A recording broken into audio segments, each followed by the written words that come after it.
Hello students, DIB के YouTube channel पर मैं हेमंत चौबे एक बार फिर से आप सभी लोगों का स्वागत करता हूं। हमारी सेट और एपी की क्लास में जो समाजशास्त्र और साथ ही साथ एमएसडब्ल्यू विषय को लेकर के है। जैसे कि आप सभी लोग जानते हैं कि इस बार एमपी सेट और असिस्टेंट प्रोफेसर ये दोनों ही परीक्षाओं में एमएसडब्ल्यू और सोशियोलॉजी इन दोनों के लिए एक ही पेपर होने वाला है और वो पेपर है समाजशास्त्र का। समाजशास्त्र में हमने क्लास स्टार्ट कर दी है। दुर्खीम हम पढ़ रहे हैं और दुर्खीम में हमने कई सारे टॉपिक्स पढ़ लिए हैं। आज का जो टॉपिक है दुर्खीम का, हमारा एमाइल दुर्खीम का, वो है धर्म की उत्पत्ति का सामाजिक सिद्धांत। ये काफी महत्वपूर्ण सिद्धांत है दुर्खीम का, धर्म की उत्पत्ति का। और इसमें ये धर्म की उत्पत्ति के जो सामाजिक कारक हैं उन सामाजिक कारकों की चर्चा करते हैं, क्योंकि दुर्खीम के पहले किसी ने भी धर्म की उत्पत्ति के सामाजिक कारकों की चर्चा नहीं की थी। और जैसा कि मैंने आपको बताया था कि दुर्खीम अपने हर वर्णन में किसी भी घटना के पीछे एक और एकमात्र कारक केवल और केवल क्या मानते हैं, वो मानते हैं समाज। इसके पहले भी जब मैंने आपको श्रम विभाजन पढ़ाया था तो उसमें भी उन्होंने समाज और जनसंख्या उसको ही श्रम विभाजन का कारण माना था। आत्महत्या के सिद्धांत में भी वो क्या करते हैं, समाज को ही आत्महत्या का कारक मानते हैं। तो धर्म का जो उद्विकास हुआ है, धर्म एकदम से तो आ नहीं गया, धीरे धीरे छोटी छोटी घटनाओं से धर्म का उद्विकास हुआ है। और उसी उद्विकास में दुर्खीम का ये कहना है कि धर्म कुछ और नहीं है, क्या है, समाज ने ही धर्म का निर्माण किया है। छोटी छोटी चीजों से उद्विकासित होते होते आज धर्म इस रूप में आ चुका है कि विश्व में बहुत सारे धर्मों का अस्तित्व हम देख सकते हैं। तो इसलिए दुर्खीम के सिद्धांत को क्या बोला जाता है, धर्म की उत्पत्ति का सामाजिक सिद्धांत। यहाँ आपके लिए एक प्रश्न तैयार है कि आखिर धर्म की उत्पत्ति का सामाजिक सिद्धांत किसने दिया है। तो ध्यान रखिएगा कि इमाइल दुर्खीम है और वो धर्म की उत्पत्ति का क्या बताते हैं, सामाजिक सिद्धांत, यानी कि धर्म की उत्पत्ति में समाज की ही भूमिका सर्वप्रमुख है। दुर्खीम की जो पुस्तक है जिसमें उन्होंने धर्म की उत्पत्ति का सामाजिक सिद्धांत दिया है, वो क्या है, पुस्तक का नाम elementary forms of religious life. यदि हम इसको हिंदी में ट्रांसलेट कर दें तो हो जाता है धार्मिक जीवन के प्रारंभिक स्वरूप। आपसे ये पुस्तक पूछने में आ सकती है, काफी इंपॉर्टेंट है पुस्तक। दुर्खीम ने जितनी भी पुस्तकें लिखी हैं उसमें सबसे महत्वपूर्ण पुस्तक आप इसे मान सकते हैं। और ये दोनों ही मतलब इंग्लिश या हिंदी दोनों में से किसी में भी पूछने में आ सकती है। बाकी मैं आपको ये सजेस्ट करूंगा कि आप इंग्लिश वर्जन उसका याद रखें, elementary forms of religious life. और इसी पुस्तक में ही दुर्खीम क्या करते हैं, दुर्खीम धर्म की उत्पत्ति के सिद्धांतों का, धर्म की उत्पत्ति का जो सामाजिक सिद्धांत है उसका पूरा वर्णन करते हैं। और यहाँ आपको ये बात ध्यान रखना है कि दुर्खीम ने धर्म की उत्पत्ति में पवित्र और अपवित्र इसकी अवधारणा दी थी। साथ ही साथ ये टोटम और गोत्र इसकी भी चर्चा करते हैं।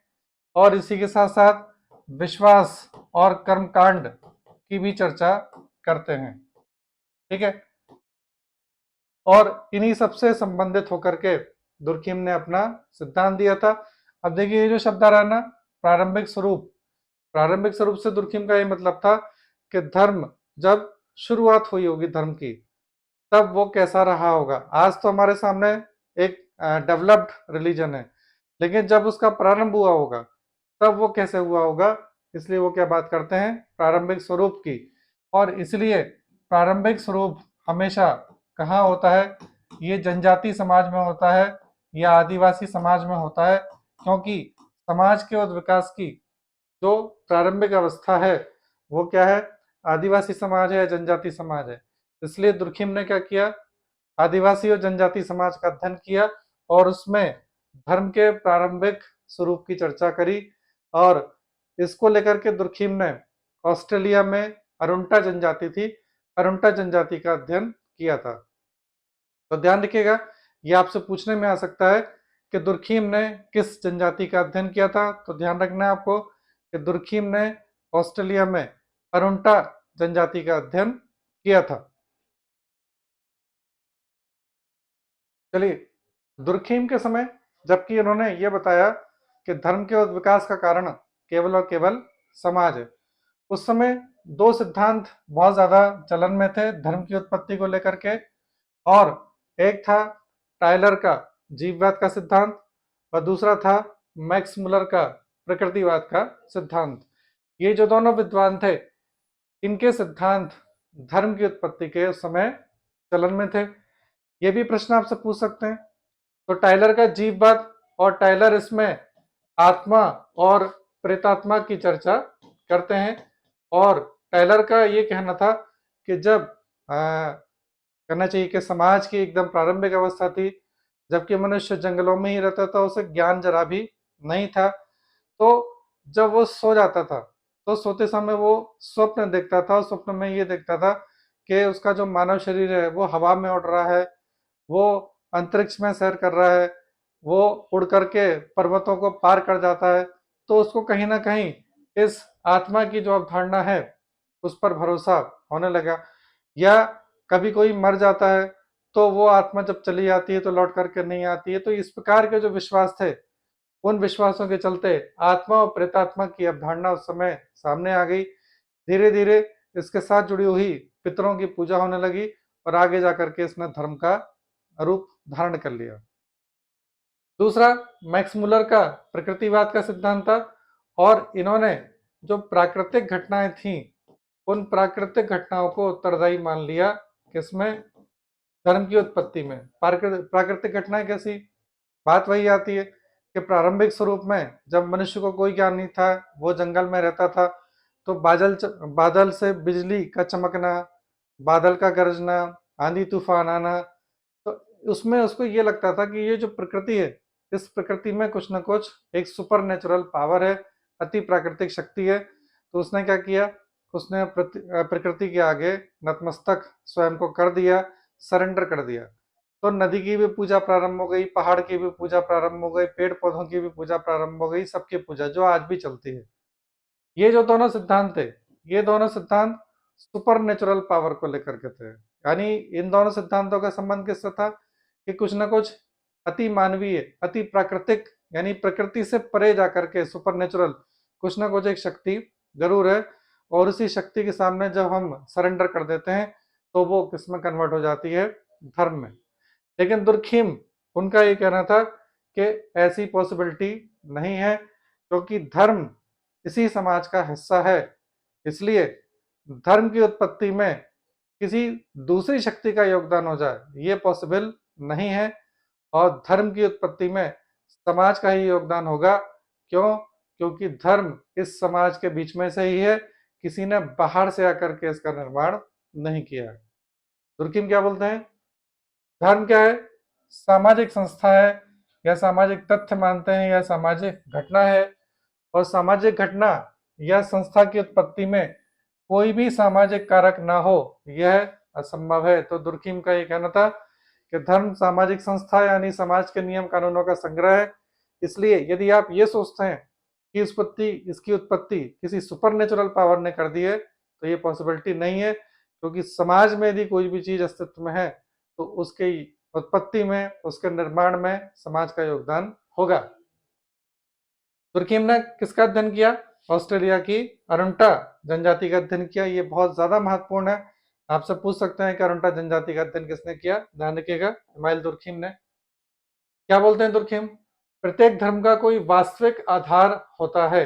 यानी इसका मतलब क्या है, वास्तविक से मतलब जिसे हम देख सकते हैं, ठीक है, जिसका हम अध्ययन कर सकते हैं, वो वास्तविक आधार। जिसे हम प्रत्यक्ष कहना चाहिए कि देख सकते हैं, उसका वैज्ञानिक अध्ययन कर सकते हैं। यदि हम किसी सुपर नेचुरल पावर की बात करें कि इस पूरे ब्रह्मांड में कुछ ना कुछ अति प्राकृतिक शक्ति है, तो हम उसे देख नहीं सकते और ना ही उसका अध्ययन हम कर सकते हैं। तो धर्म का कोई ना कोई वास्तविक आधार होता है, और वो आधार दुर्खीम क्या बोलते हैं, समाज है। यानी समाज ने ही धर्म का निर्माण किया है। तो दुर्खीम के यहाँ दो स्टेटमेंट बहुत ज्यादा इंपॉर्टेंट है, आपसे पूछ सकते हैं। समाज ही देवता है, दुर्खीम क्या बोलते हैं कि देवता कुछ अलग से नहीं है, समाज ही है देवता। इसके अलावा दूसरा स्टेटमेंट, स्वर्ग का साम्राज्य एक महिमा मंडित समाज है। तो दुर्खिम ने बोला कि ये जो स्वर्ग की चर्चा होती है, नर्क की चर्चा होती है कि स्वर्ग में इतने सुख हैं, वहां पर ये हो रहा है, वहां पर ये हो रहा है, इतना अच्छा खान पान हो रहा है, चारों नृत्य हो रहा है, बहुत सारी चीजें। तो उनका ये कहना है कि ये जाकर के किसने देख लिया, ये किसने नहीं देखा है, क्या है, ये समाज, मनुष्य, इसने क्या कर दिया है, उसको महिमा मंडित कर दिया है, या नर का महिमा मंडित कर दिया उसने। तो झूठ बोलोगे तो गर्म कढ़ाई में जाकर के तल देंगे, आरी से काट देंगे, इस प्रकार की जो चीजें हैं, ये सब और केवल किसने किया है, मनुष्य ने किया है, समाज ने उसको इतना ज्यादा ग्लोरीफाइड कर दिया है, इसके अलावा और कुछ नहीं है। ये दो स्टेटमेंट तुर्कीम के बहुत ज्यादा इंपॉर्टेंट है, इसको याद रखना है आपको।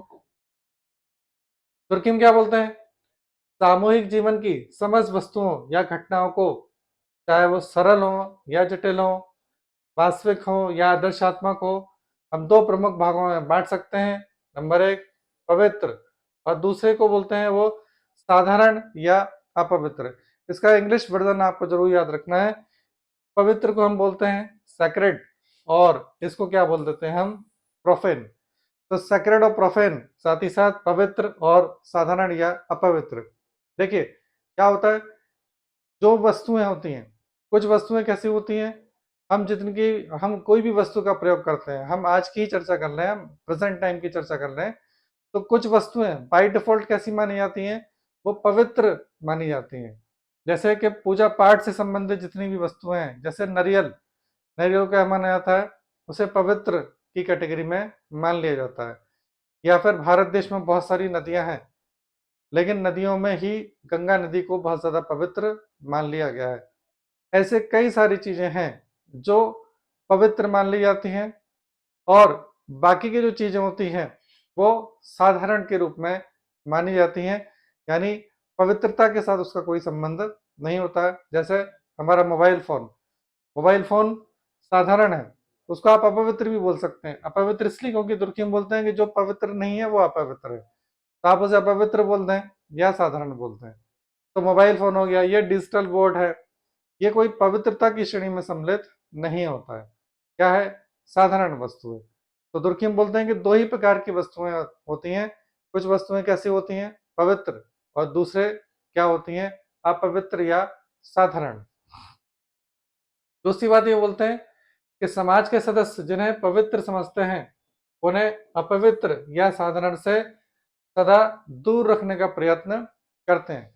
जैसे हम बात करें मंदिर की, तो वो क्या है, वो पवित्र है, या उससे संबंधित धर्म ग्रंथ जितने भी हैं, हम जिससे भी पूजा अर्चना करते हैं, उनको हम साधारण वस्तुओं से दूर रखेंगे। जैसे यदि हमारे घर में रामचरितमानस पढ़ी जाती है या किसी प्रकार का कोई पूजा पाठ होता है, उससे संबंधित जो पुस्तक होती है, उसको आप अपनी उन पुस्तकों के साथ नहीं रख सकते। जो आप पीएससी की तैयारी कर रहे हैं, उन पुस्तकों के साथ तो आप नहीं रख सकते। क्या है, उनका स्थान कैसा होगा, अलग होगा। आपके घर में जो मंदिर लगा हुआ है उसका स्थान कैसा है, अलग है बिल्कुल। तो उनको कैसा रखा जाएगा, अलग, यानी साधारण वस्तुओं से दूर रखने का प्रयत्न किया जाता है। इस उद्देश्य की पूर्ति के लिए अनेक विश्वास, आचरण, संस्कार और उत्सवों का जन्म हो जाता है। और धर्म क्या है, धर्म इन्हीं प्रयत्नों का परिणाम है। तो दुर्खिम बोलते हैं कि वो जो पवित्र है, जैसे मैंने आपको बोला कि गंगा नदी वो पवित्र है, अब उससे संबंधित उत्सव, यानी कुंभ का मेला लगता है, तो वो गंगा के किनारे लगता है, ठीक है। अब हमने बोला कि प्रयागराज, प्रयागराज में गंगा भी है, यमुना भी है, लेकिन वो गंगा नदी का ही संबंध है कुंभ के साथ में, यमुना नदी का संबंध नहीं है। तो उसके साथ जुड़ा हुआ क्या है, उत्सव है, या हमारे विश्वास हो जाते हैं। जैसे हम हमारे देश भारत देश की चर्चा करें, तो जो हमारी पुस्तकें होती हैं पढ़ाई लिखाई की, ठीक है, वो पवित्र मानी जाती हैं, उनका संबंध हमने धर्म के साथ जोड़ रखा है। पश्चिमी देशों में ऐसा कंसेप्ट नहीं है, लेकिन हमारे यहाँ ऐसा है। हम जो पढ़ाई की पुस्तकें हैं उनको, उनके ऊपर पैर नहीं रख सकते, ठीक है, वो नीचे गिर जाती है तो हम उनके तुरंत पैर पड़ लेते हैं। तो कुल मिलाकर के क्या है, उसके साथ एक विश्वास व्यवस्था जुड़ी हुई है कि ये एक पवित्र है। तो समाज के सदस्य क्या कर देते हैं, कुछ वस्तुओं को पवित्र घोषित कर देते हैं, और इसी के साथ क्या हो जाता है, जो दुर्खिम बोलते हैं कि बहुत सारी चीजें, धर्म, विश्वास, आचरण, संस्कार, उत्सव, ये शुरुआत हो जाती है और ये किस में कन्वर्ट हो जाता है, धर्म में। ये किसने किया, ये सब समाज ने किया। इसलिए तुर्कीम क्या बोलते हैं किसी भी धर्म का सार क्या है, समाज है, यानी समाज ही डिसाइड करेगा कि क्या पवित्र है और क्या पवित्र नहीं है। जैसा समाज होगा वैसे ही उसके देवी देवता होंगे। भगवान है, देवी देवता की छवि लोगों में कैसी होगी, इसे समाज निर्धारित करता है। यानी कोई भी भगवान, उसकी छवि किस प्रकार की होगी, क्या होगा, कौन निर्धारित करता है, समाज। जैसे भगवान श्री राम, उनकी कोई मूर्ति या कोई भी आप कहना चाहिए पिक्चर देखेंगे तो वो धनुष बाण लेकर के खड़े हुए हैं, ये उनकी छवि है, ये समाज ने निर्धारित करी है कि श्री राम की जो छवि है वो धनुष बाण के साथ है। लेकिन जब हम श्री कृष्ण की चर्चा करते हैं तो उनकी छवि, उनके साथ में एक बांसुरी दे दी गई है और वो बांसुरी के साथ उनकी छवि आपको मिलेगी, कि मूर्तियां मिल जाएंगी उस प्रकार की, जो उनकी पिक्चर्स हैं वो बांसुरी के साथ मिलेंगी। तो दोनों की छवि निर्धारण में किसकी भूमिका प्रमुख है, समाज की भूमिका है। इसलिए दुर्खिम बोलते हैं जैसा समाज है वैसा ही उसके ईश्वर होंगे। किसी भी वस्तु में अंतर्निहित रूप से ऐसे तत्व नहीं है जो उसे पवित्र या अपवित्र बनाते हों। देखिए दुर्खिम का ये कहना है कि कोई वस्तु पवित्र है तो उसमें उसका इनबिल्ट कैरेक्टर कुछ ऐसा नहीं है। जैसे मैंने भी आपको बताया कि गंगा नदी की यदि हम बात करें तो गंगा वर्सेस यमुना की यदि हम चर्चा करें तो दोनों लगी हुई हैं, तो ऐसा कुछ इनबिल्ट कैरेक्टर गंगा नदी में नहीं है, लेकिन समाज ने उसको क्या बोल दिया है, यही पवित्र है। जैसे मध्य प्रदेश में भी कुंभ लगता है तो क्षिप्रा नदी के किनारे लगता है। अब ऐसे तो देखा जाए मध्य प्रदेश में नर्मदा नदी बहुत ज्यादा महत्वपूर्ण नदी है। यदि ये बोला जाए कि भाई क्षिप्रा तो बहुत छोटी सी नदी है, उससे हटा करके जो है कुंभ लगा दो नर्मदा के किनारे, महेश्वर का एक अच्छा घाट भी है, वहां बेहतर तरीके से कुंभ का आयोजन हो जाएगा। तो ऐसा नहीं हो सकता है। क्यों? क्योंकि समाज ही किसी वस्तु को पवित्र अपवित्र बनाता है। उसके अंदर के ऐसे कोई लक्षण नहीं है किसी वस्तु के कि वो स्वयं में पवित्र हो। समाज की वस्तुओं को देखने की अभिवृत्ति वस्तु क्या बनाती है, पवित्र या पार्थिव। पार्थिव जो शब्द आता है इसको भी देख लें, ये साधारण या पवित्र के नाम से जाना जाता है। पवित्र और साधारण की अवधारणा एक समाज से दूसरे समाज में बदलती रहती है। देखिए अलग अलग समाज है, जैसे मैंने भी आपको बताया कि भारतीय समाज में क्या है, भारतीय समाज में पुस्तकें पवित्र की श्रेणी में सम्मिलित होती हैं, पाठ्य पुस्तकें। पश्चिमी समाजों में ऐसा कुछ भी नहीं है और वो पाठ्य पुस्तक की श्रेणी में सम्मिलित नहीं है। तो पवित्र और अपवित्र की जो अवधारणा है वो क्या होगी, समाज के अनुसार क्या होने लगती है, बदलने लगती है। आदिवासी समाज में कई सारे ऐसे पशु पक्षी होते हैं जो कैसे होते हैं, तो बहुत ज्यादा पवित्र माने जाते हैं वहां पर, लेकिन बाकी के समाजों के लिए वो कैसे हो सकते हैं, वो साधारण हो सकते हैं। हिंदू समाज के लिए गाय पवित्र है, लेकिन दूसरे धर्मों की चर्चा करेंगे तो उनके लिए गाय क्या है, एक साधारण सी, एक साधारण सा कहना चाहिए एक पशु है। नेक्स्ट, तुर्कीम कहते हैं कि सभी धर्मों का सार किसी सर्वशक्तिमान ईश्वर के प्रति विश्वास नहीं है। देखिए धर्म की जो व्याख्या है कहीं ना कहीं हर जगह कैसी है कि कोई सुपर नेचुरल पावर है, एक सर्वशक्तिमान ईश्वर है, उसके आगे आपने समर्पण कर दिया है, वो धर्म है। तो तुर्कीम इसको मना कर देते हैं कि ऐसा नहीं है, क्योंकि धर्म कहाँ है, समाज के अंदर ही है। पवित्र वस्तुओं में विश्वास और कर्म कांड ही क्या है, धर्म है। तो दुर्खिम का यह कहना है कि जो पवित्र वस्तुएं हैं आपका उसमें विश्वास है, और उस विश्वास के साथ आपको क्या करना पड़ता है, कई सारे कर्म कांड भी करने पड़ते हैं। जैसे यदि आप मंदिर पहुंचते हैं तो मंदिर में आपने फूल चढ़ा दिया, मंदिर की घंटी बजा दी, आरती कर ली, प्रसाद चढ़ा दिया, ये सब क्या है, ये सब कर्म कांड है। ठीक है। तो जो विश्वास है आपका, ये विश्वास कि मंदिर ज्यादा पवित्र है, पूजा घर में भी रह सकते कर सकते हैं आप, लेकिन मंगलवार होता है तो हनुमान जी के मंदिर चले जाते हैं, या शनिवार हो गया तो लोग शनि देवता के मंदिर चले जाते हैं। तो ये एक विश्वास व्यवस्था है, और वहां पर कर्म कांड भी है कि शनि देवता को आपने जाकर के तेल चढ़ा दिया, ये क्या है, ये एक कर्म कांड है। ठीक। तो दुर्खिम बोलते हैं कि विश्वास और कर्म कांड, इसी को क्या बोला जाता है, धर्म के नाम से हम जानते हैं। जब धर्म के अंतर्गत पवित्र वस्तुओं से संबंधित विश्वास और कर्मकांड होते हैं तो ऐसी व्यवस्था अपने आप में एक नैतिक समुदाय को जन्म देती है। नैतिक समुदाय जैसे मंदिर एक नैतिक समुदाय है, या मस्जिद, गुरुद्वारा, चर्च, ये सब कैसे हैं, ये सब एक नैतिक समुदाय की श्रेणी में सम्मिलित होते हैं। इनका जन्म कैसे होता है? तो पवित्र वस्तुओं से संबंधित जो विश्वास है, जो कर्मकांड है, जो इस प्रकार की चीजें हैं, ये एक नैतिक समुदाय को जन्म दे देती हैं। और वही जो नैतिक समुदाय है वो अलग अलग धर्मों में अलग अलग नामों से जाना जाता है। जैसे हिंदुओं में वो मंदिर है, मुस्लिमों में वो मस्जिद है, वहाँ शुक्रवार को जाते हैं वो, ईसाइयों में चर्च है, वो रविवार को पहुंच जाते हैं वहाँ पे। हिंदुओं में बहुत सारे अलग अलग देवी देवता हैं। मैंने भी आपको बताया कि मंगलवार के दिन हनुमान जी का दिन हो गया, बुधवार का दिन गणेश जी का दिन होगा, या शनिवार का शनिदेव का दिन होगा। इस प्रकार की बहुत सारी चीजें वहां देखने को आपको मिलेंगी। तो ये सब नैतिक समुदाय की श्रेणी में सम्मिलित है। तुर्कीम क्या बोलते हैं? पवित्र वस्तु कोई साधन नहीं है। साधन से मतलब आप उसका उपयोग करके कुछ लक्ष्य प्राप्त नहीं कर रहे हैं, बल्कि क्या है, किसी साध्य को प्राप्त किया जा सके, जिसके द्वारा किसी साध्य को प्राप्त किया जा सके। बल्कि पवित्र क्या है? स्वयं अपने आप में एक साध्य है। हम उसे साधन बना देते हैं। देखिए ये एक अलग बात है। जैसे कि आप सभी लोग एमबीबीएससी की तैयारी करना है और आप मंदिर पहुंच गए, और आप मंदिर इसलिए जा रहे हैं कि आप वहां जाकर के ये प्रार्थना करते हैं कि मेरा पीएससी में सिलेक्शन हो जाए। नो डाउट, सामान्य जीवन है, मनुष्य है, साधारण मनुष्य वही सब करेगा। लेकिन वास्तविकता में देखा जाए तो मंदिर जाना स्वयं में एक साध्य है। हमने उसे साधन जरूर बना दिया है। हमने उसे ये साधन बना दिया है कि मंदिर हम इसलिए जा रहे हैं ताकि हमारा एमपीपीएससी में सिलेक्शन हो जाए। और ये भी संभव है कि हो गया तो हो सकता है हम जाना छोड़ दें, क्या हो सकता है कि उसको लगातार ही करते रहें। तो कुल मिलाकर के क्या दुर्खिम बोलते हैं कि पवित्र वस्तु साधन नहीं है, स्वयं में क्या है? साध्य है। पवित्र वस्तुओं के साथ सम्मान और आदर जुड़े हुए हैं। जैसे मैंने भी आपको बताया कि हमारा जो किताबें हैं, पुस्तकें हैं, वो सरस्वती माता, विद्या, इस प्रकार के नाम दिए गए हैं। उसके साथ सम्मान भी जुड़ा हुआ है, आदर भी जुड़ा हुआ है।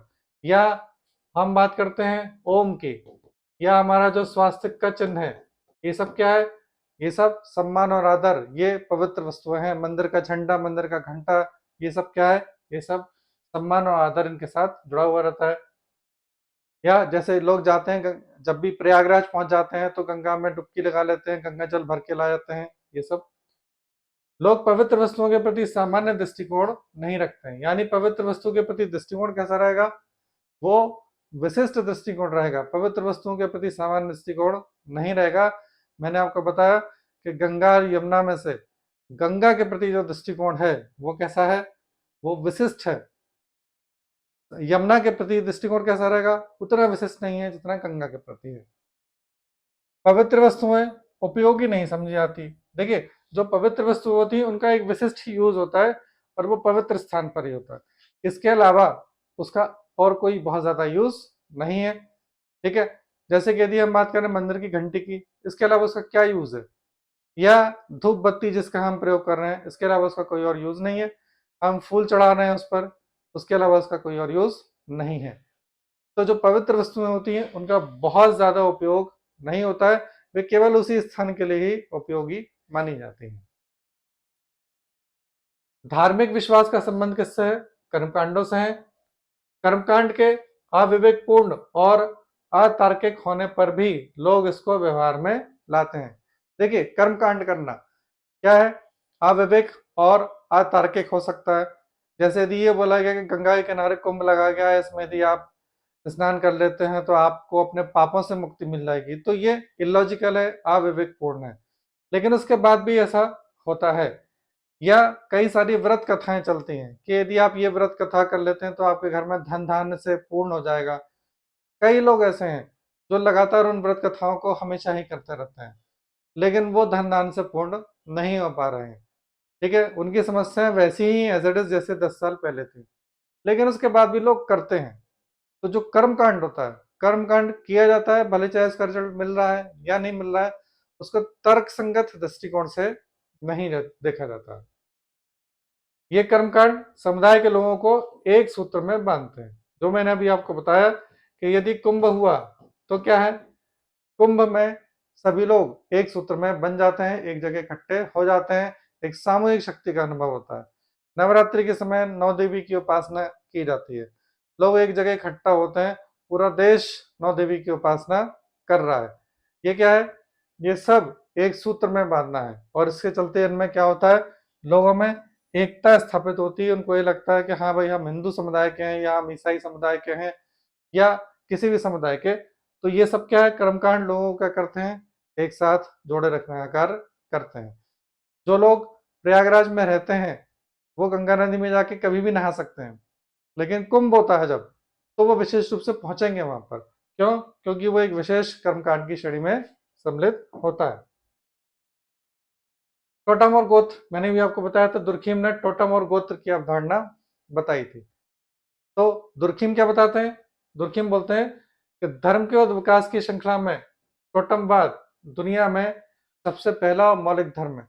यहाँ आपसे यदि ये पूछा जाए ना कि दुर्खिम ने धर्म की उत्पत्ति किससे बताई है, तो ध्यान रखिएगा, वो बताई है टोटम से। क्योंकि टोटम का संबंध जनजातीय समाज से, दुर्खिम ने अरुणता जनजाति का अध्ययन किया था, तो वो ये बोलते हैं कि शुरुआत में सबसे पहले टोटम व्यवस्था आई, और उसी टोटम को ही यदि हम आगे डिस्क्राइब करते हैं, थोड़ा सा डेवलप कर रहे हैं, तो वो किस में कन्वर्ट हो जाता है, वो धर्म में कन्वर्ट हो जाता है। इसलिए धर्म की उत्पत्ति किससे मानते हैं दुर्खिम? टोटम से। ये प्रश्न बहुत महत्वपूर्ण है, तो ध्यान रखिएगा। तो टोटम क्या है? पहला और मौलिक धर्म। उस विकास की प्रक्रिया में टोटमवाद के कई स्वरूप हो गए, और टोटमवाद वस्तुतः सभी धर्मों का प्रतिनिधि रूप है। ठीक है, तो टोटम और गोत्र, यहीं से धर्म की उत्पत्ति हो जाएगी। अब देखिए, टोटम और गोत्र, इसको हम कैसे डिस्क्राइब कर देते हैं। गोत्र क्या है? एक संवंशी समूह। संवंशी मतलब एक वंश के लोग।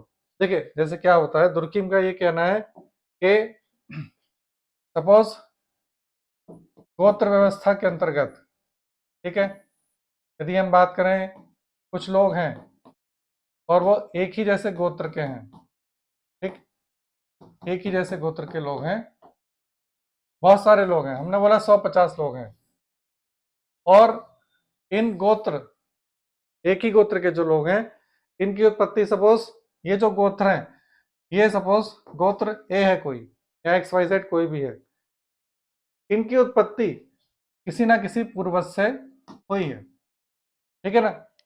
तो ये जो पूर्वज है, दुर्खिम बोलते हैं कि ये जो पूर्वज है, ये टोटम, इसे क्या बोलते हैं जनजाति आदिवासी समाजों में, टोटम के नाम से इसे जाना जाता है। और ये वास्तविक भी हो सकता है और ये काल्पनिक भी हो सकता है। ठीक, ये सजीव भी हो सकता है, निर्जीव भी हो सकता है, कुछ भी हो सकता है। हो सकता है कि कोई पहाड़ हो, कोई पत्थर हो, कोई वृक्ष हो, कोई जानवर हो, कोई नदी हो, कुछ भी हो सकता है। ठीक है, तो ये जो पूर्वज जिससे ये सब लोग अपनी उत्पत्ति मानते हैं, ये सारे लोग एक वंश के माने जाते हैं और एक ही गोत्र के सदस्य माने जाते हैं। और ये जिस पूर्वज के वंशज हैं, उस पूर्वज को क्या बोला जाता है? टोटम के नाम से जाना जाता है। क्योंकि आदिवासी समाज की चर्चा है, इसलिए टोटम सजीव निर्जीव कुछ भी हो सकता है। सपोज यदि हमने बात करी कि आदिवासी समाज में कोई टोटम है और वो कोई वृक्ष है, तो वो वृक्ष की भी पूजा करेंगे, और साथ ही साथ क्या होगा, उनका जो घर होगा, उस घर के ऊपर उस वृक्ष की फोटो भी बनाएंगे, वो पत्थर पर भी वृक्ष की तस्वीर लगाएंगे उसको। ठीक है, कुछ भी हो सकता है, और उसे बहुत सम्मान भी देते हैं और उसके प्रति समर्पण रखते हैं, और बहुत सारे कर्मकांड भी उसके प्रति करते हैं। तो वही दुर्खिम का कहना है कि गोत्र क्या है?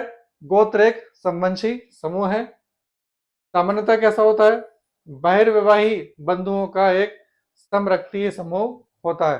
देखिए, बहिर्विवाही बंधु से मतलब क्या होता है कि एक ही गोत्र के जो सदस्य हैं वो आपस में विवाह नहीं कर सकते। ठीक है, जो गोत्र होता है, जैसे कि ये एक गोत्र, आज भी क्या है, आज भी हमारे यहाँ यही व्यवस्था है कि एक ही गोत्र में विवाह नहीं हो सकता है, क्योंकि एक ही गोत्र के जो लोग हैं वो एक ही परिवार के सदस्य माने जाते हैं, क्योंकि उनकी उत्पत्ति का जो पूर्वज है वो कैसा है? एक ही है। इसलिए ये कैसा होता है आपस में? बहिर्विवाही। बहिर्विवाही का मतलब क्या हो गया? अपने गोत्र से बाहर विवाह करना, ये बहिर्विवाही कहलाता है। ठीक है, तो क्या थी डेफिनेशन? सामान्यतः बहिर्वाही बंधुओं का समरक्तीय समूह। समरक्तीय समूह मतलब क्या हो गया? एक ही रक्त के हैं, चूंकि एक ही वंश के हैं तो एक ही रक्त के होंगे, आपस में भाई बहन रहेंगे। इसके सदस्य एक ही पूर्वज की संतान होते हैं। यह पूर्वज मानव, पशु, पेड़ पौधा या निर्जीव वस्तु कुछ भी हो सकता है, और इसे क्या बोलते हैं? टोटम इसे जानते हैं। ठीक है, तो टोटम से ही क्या हुआ? गोत्र की उत्पत्ति हुई, और उसके नीचे फिर बहुत सारे विश्वास की, कर्मकांड की, और धर्म प्रारंभ हो जाता है। तो दुर्खीम ने धर्म की उत्पत्ति का जो कारण है समाज को बताया, और टोटम धर्म का प्रारंभिक स्वरूप बताया है। इन चीजों को आपको ध्यान रख लेना है कि दुर्खीम टोटम की चर्चा करते हैं, गोत्र की चर्चा करते हैं, कर्मकांड और विश्वास व्यवस्था की चर्चा करते हैं, पवित्र वस्तुओं का संबंध धर्म से मानते हैं, अपवित्र वस्तुओं का संबंध सामान्य जीवन से मानते हैं। इस प्रकार की चीजें तुर्खीम बताते हैं। ठीक, तो ये हुआ ओवरऑल क्या दुर्खीम को लेकर के, ये कौन सा सिद्धांत है दुर्खीम का? यह है दुर्खीम का धर्म का सामाजिक सिद्धांत, जिसमें दुर्खीम ने जितनी भी वस्तुएं हैं उनको दो भागों में बांट दिया, पवित्र और अपवित्र, और पवित्र का संबंध किससे कर दिया? धर्म से। ठीक है, ये काफी इंपॉर्टेंट टॉपिक था, उसको अच्छे से समझिए। जो क्वेश्चंस आपसे पूछ सकते हैं वो मैंने आपको बता दिए हैं। नेक्स्ट जो टॉपिक रहेगा वो रहेगा आत्महत्या का सामाजिक सिद्धांत। तो दुर्खीम एक बार फिर से जो समाज को ही उत्तरदायी मानते हुए ये बताते हैं कि जो आत्महत्या है, आत्महत्या व्यक्ति स्वयं के मनोभाव से नहीं करता है, बल्कि समाज उसे मजबूर कर देता है, समाज उसके ऊपर इतना नैतिक दबाव डाल देता है कि वो आत्महत्या करने पर मजबूर हो जाता है। तो जल्दी नेक्स्ट लेक्चर में मिलेंगे, तब तक अपनी तैयारी करें। All the best.